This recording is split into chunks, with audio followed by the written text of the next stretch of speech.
We open today with a stark reminder of the cost of war. It's day 459 of the war in Gaza, and the IDF has named 3 soldiers who were killed and 2 others who were seriously wounded during clashes between the IDF and Hamas gunmen in northern Gaza.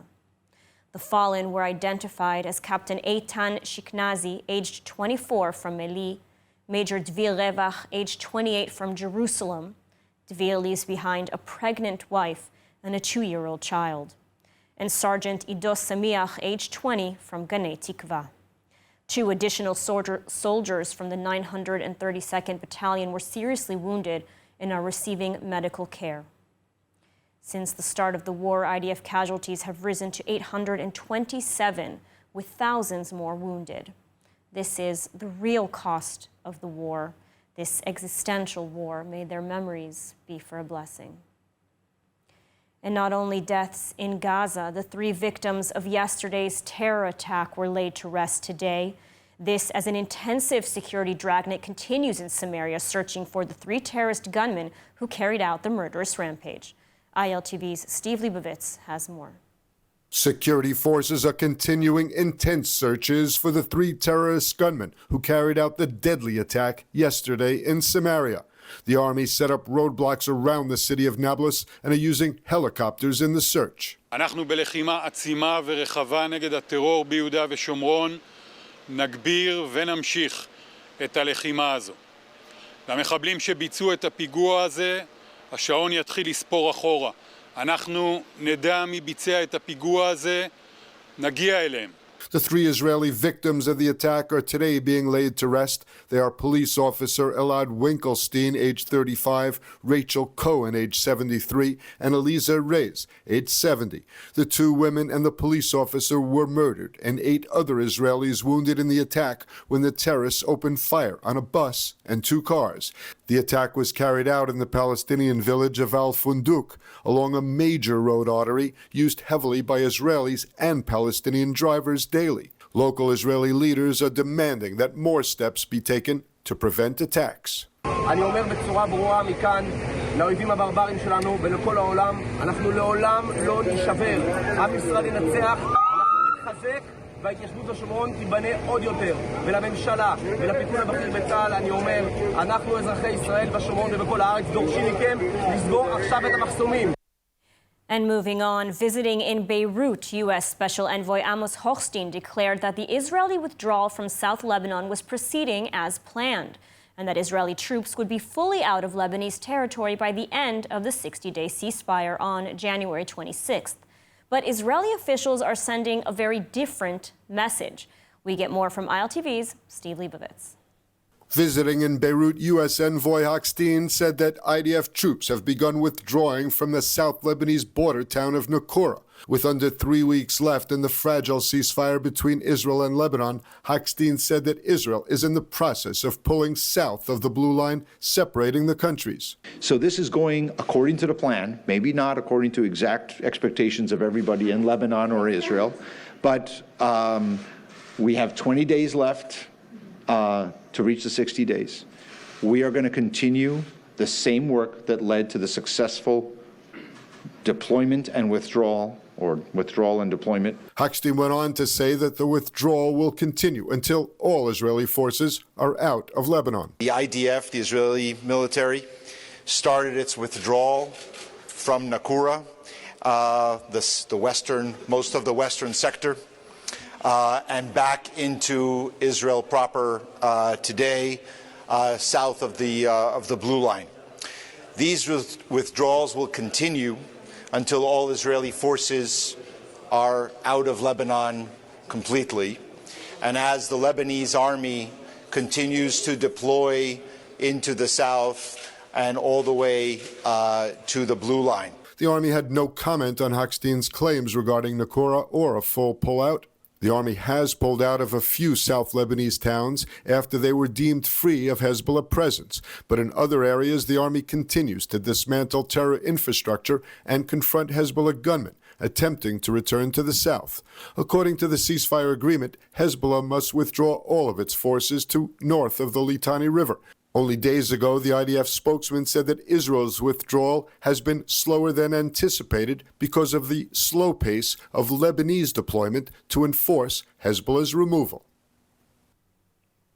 And joining us now with more on the ceasefire in Lebanon is Brigadier General in the Reserves Amir Avivi, founder and CEO of the Israel Defense and Security Forum. Amir, always great to have you on. Thank you very much. My pleasure, Ida. So there seems to be differing versions of the Israeli troop withdrawal from Lebanon. The Biden administration saying Israel will fully withdraw from Lebanon within the 60-day ceasefire period, while Israel is saying it will stay beyond the 60 days because Hezbollah still remains south of the Litani, contrary to the agreement. So what exactly is going on? Well, the army is saying very clearly what I hear from the leaders of the army. They're saying it's not about 60 days, it's about the implementation of the agreement. If the Lebanese army doesn't deploy fully, if they don't dismantle Hezbollah in South Lebanon, if they don't push Hezbollah out of South Lebanon, the IDF is going to stay in its positions and secure the citizens of Israel. I think we learned a lesson from the 7th of October. We're not going to agree to timetables. We want to see results on the ground. And this is the responsibility of the state of Lebanon. This is the responsibility of the Lebanese army to do what was agreed upon, to dismantle Hezbollah, to push it out of South Lebanon, and to deploy fully the Lebanese army in a way that will create stability and security in Lebanon. Mm-hmm. But, you know, many in Israel are very critical of this ceasefire agreement. I mean, it's no different than Resolution 1701, which stated back then that Hezbollah should remain north of the Litani. Clearly, the Lebanese army, the UN, did not uphold this resolution. And today we see the extent of just how completely they've turned a blind eye and even provided cover for Hezbollah. So why should it be any different this time? Why should Israel believe the Lebanese army? Why should Israel believe in the UN and the so-called peacekeepers? What is different is Israel. Israel is saying we are keeping full freedom of operation everywhere to ensure that Hezbollah is not rebuilt. Israel is not counting on anybody. Israel is counting on Israel. Anything that is not Israel will be a bonus. So if we manage to deploy the Lebanese army, that's a bonus. If they manage to dismantle the positions of Hezbollah, that's a bonus. But more than 40 Hezbollah terrorists have been killed by Israel, targeted, since the beginning of the ceasefire because they were trying to rebuild themselves. And this is not going to change, and not only in South Lebanon, all over Lebanon, anywhere Hezbollah will try to rebuild itself, they will meet the Israeli army, and there will be retaliation. I think this is what has changed. This is the lesson from the 7th of October. And I see Lebanon, just like Syria, full freedom of operation to the IDF to really make sure that there is no buildup again of Hezbollah. As you said, Israel's learned its lesson. Now, the ceasefire is set to expire after U.S. President-elect Trump takes office.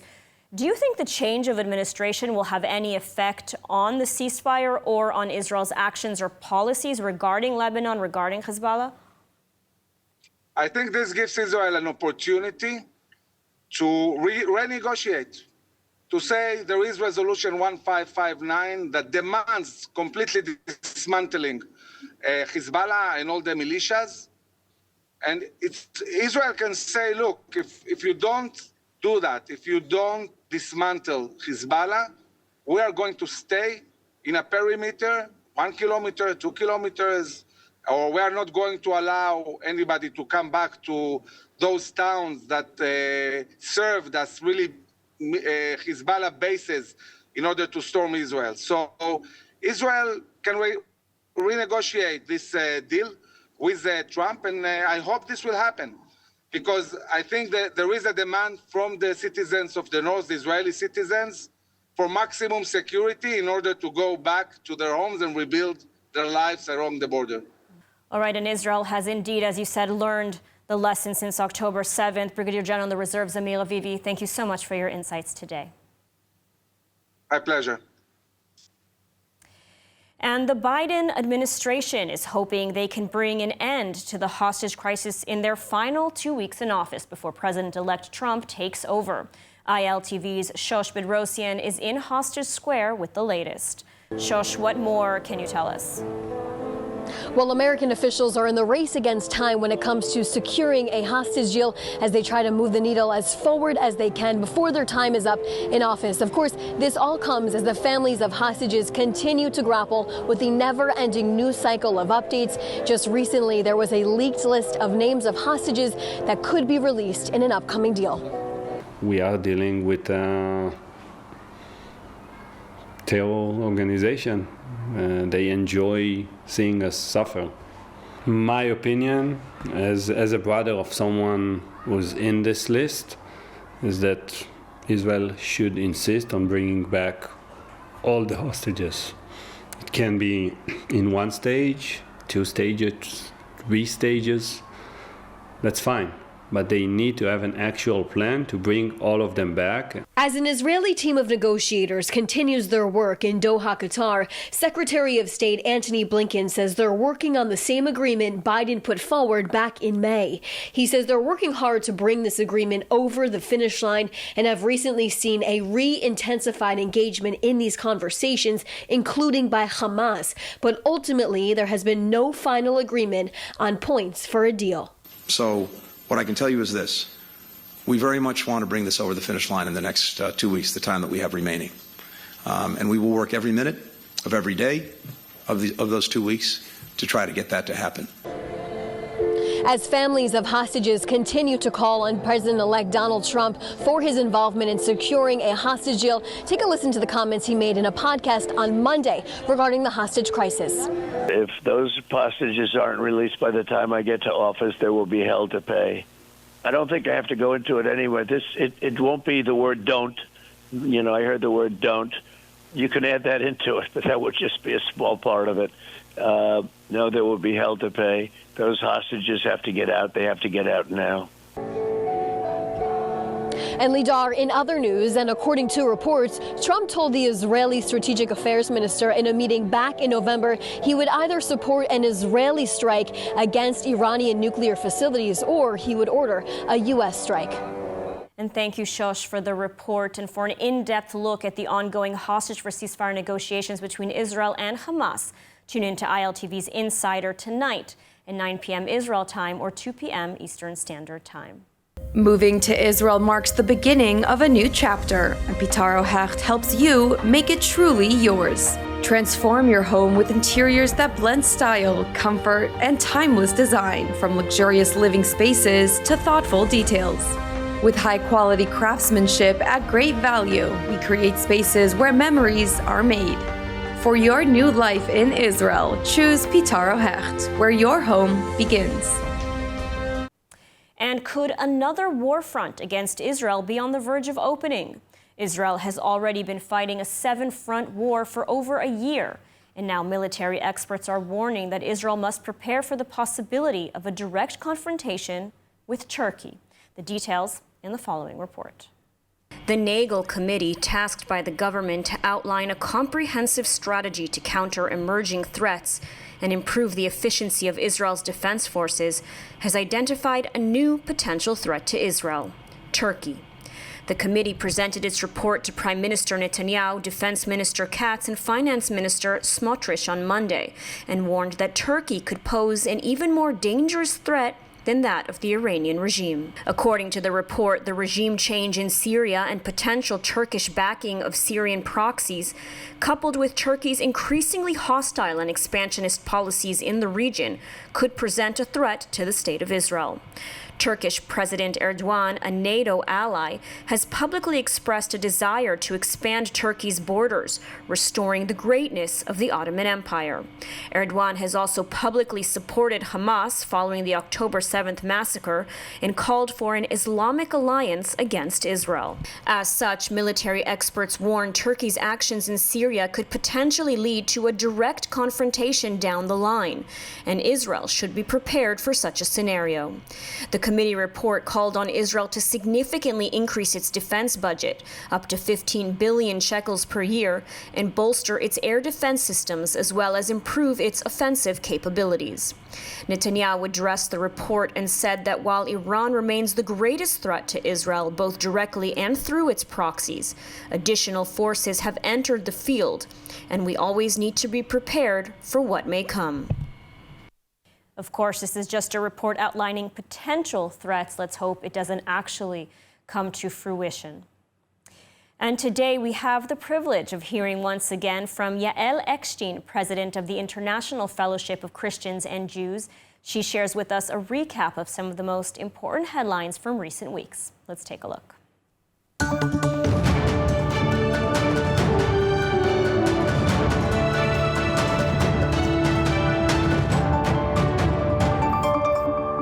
Shalom, my friends, from here in the Holy Land. I'm Yael Eckstein, and here are 3 things that you should know about Israel this week. Number 1, with the war update. Earlier this week, there was an 83-year-old Holocaust survivor who was murdered by a terrorist in central Israel. Local Israeli security personnel heard this and ran to the scene. They were able to neutralize the terrorist and performed CPR on the Holocaust survivor who was stabbed, yet they were forced to declare her death. This is a wake-up call that the same evil that has threatened the Jewish people for generations continues to threaten us today. We need to stand together against terror. Number 2. The new governor of Damascus in Syria has said that they don't have issues with Israel and they will not threaten Israel. We have seen many times as Islamists take over countries, pledge to have freedom for women and minorities, and then go on not too long after to oppress and kill them. So Israel is very grateful that at this point the leaders in Syria are not threatening Israel. Yet time will tell if they will truly provide freedom for the people of Syria and if they will truly reach their hands out in peace to Israel. Israel's priority is keeping Israel safe. And number 3, in some fellowship news. This was a difficult week for the fellowship as soldiers from army brigades that the fellowship sponsored were killed in war. The fellowship's Adopt a Battalion program provides for brave, heroic Israeli soldiers emotional help and the physical help that they need sometimes. And we continue to mourn every soldier lost in this fight for freedom and protection for Israel. Well, there you have it, friends. There are 3 things that you now know about Israel. Join us next week, same place, same time, for more updates on what's happening in the Holy Land. Shalom.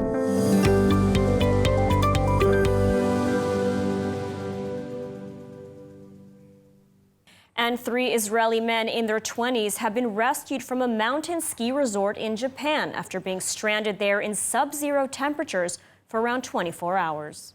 The 3 friends in their late 20s were on a snowboarding trip when they made a navigational error, straying from the designated trail. Deteriorating weather conditions left them stranded on the mountaintop near Hakuba in central Japan. They had been reported to be freezing cold and with cell phone batteries close to running out.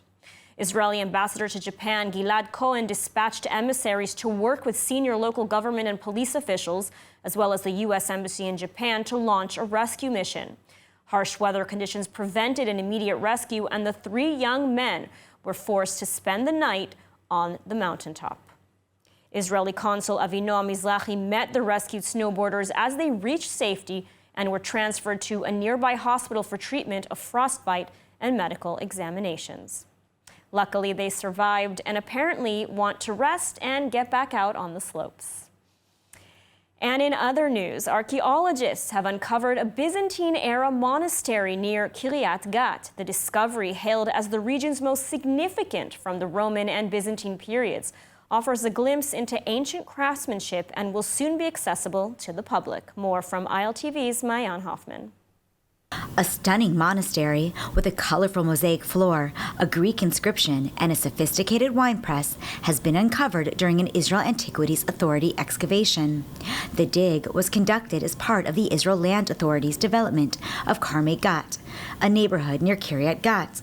This is the largest and most significant site discovered in the region from the Roman and Byzantine periods. The monastery, dated to the Byzantine period, meaning 5th to 6th centuries CE, is part of a site that originated during the Roman era and remained active for around 600 years. Its mosaic floor features intricate designs, including crosses, lions, doves, flowers, geometric patterns, and a quote from Deuteronomy, "Blessed are you when you come in, and blessed are you when you go out." The excavation also revealed a highly sophisticated wine press, used and repaired over the centuries.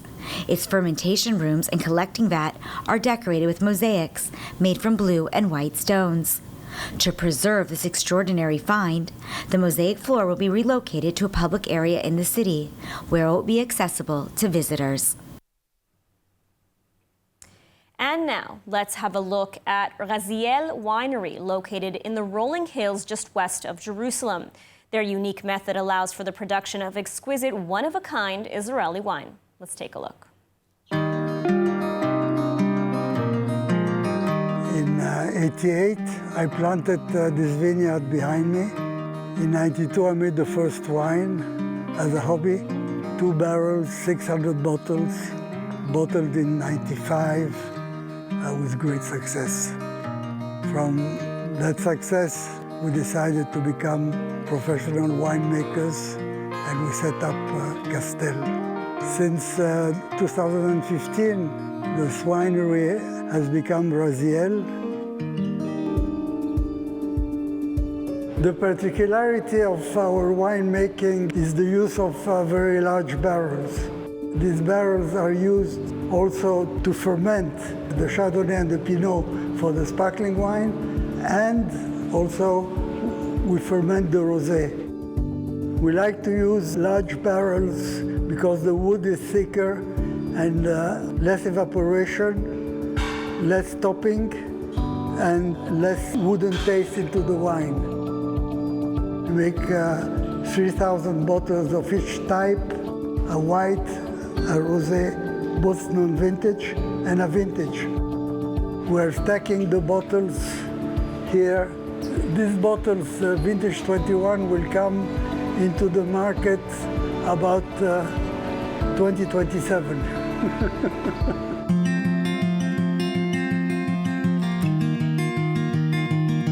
When I first planted this vineyard in 88, I didn't think I was a pioneer.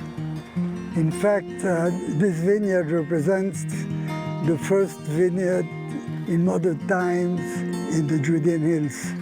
And it was really a big luck that I was living here, that this could really produce very, very good wines. Our wine is in French zéro dosage, or brut nature, a natural taste of the wine without any additives.